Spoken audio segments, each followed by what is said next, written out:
भले ही कृष्ण ने अस्त्र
होगा।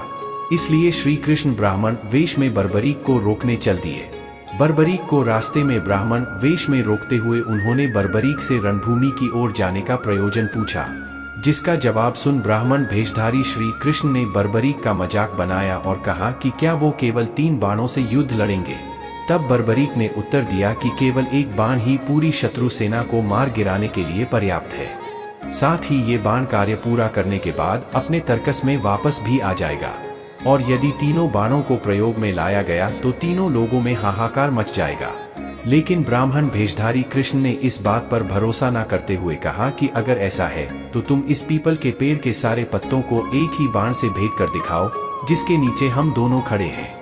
बर्बरीक ने इस चुनौती को स्वीकार करते हुए तरकश से एक बाण निकालकर ईश्वर को याद कर चला दिया। उस बाण ने क्षण भर में ही सारे पीपल के पत्तों को भेद दिया और श्री कृष्ण के पैरों के इर्द गिर्द नाचने लगा। दरअसल श्री कृष्ण ने एक पीपल के पत्ते को पैरों के नीचे छुपा लिया था, जिसकी वजह से वो बाण अपने लक्ष्य को पूरा करने के लिए ही वहां मंडरा रहा था। इस पर बर्बरीक ने उन्हें पैर को हटाने लेने का आग्रह किया और कहा कि इस बाण से आपके पैर को भी चोट पहुंच सकती है। ब्राह्मण भेष में पहुंचे श्री कृष्ण ने बर्बरीक से दान की मांग की, जिसके उत्तर में बर्बरीक ने यथासंभव दान देने की बात का वचन दिया। बर्बरीक के वचन देते ही कृष्ण ने बर्बरीक से सिर का दान करने को कहा। इस पर बर्बरीक ने ब्राह्मण वेशधारी कृष्ण से असली रूप में दर्शन देने का आग्रह किया। तब श्री कृष्ण ने उन्हें चतुर्भुज रूप के दर्शन दिए। कृष्ण ने समझाया कि युद्ध शुरू होने से पहले किसी वीर क्षत्रिय के शीश की आवश्यकता होती है। तब बर्बरीक ने सिर का दान किया, लेकिन इसके साथ ही कटे सिर से पूरा युद्ध देखने की अभिलाषा व्यक्त की। तब कृष्ण ने बर्बरीक के सिर को रणभूमि के समीप ऊंचे पहाड़ की चोटी पर सिर को सुशोभित किया। वहीं से बर्बरीक के कटे सिर ने पूरे युद्ध को देखा।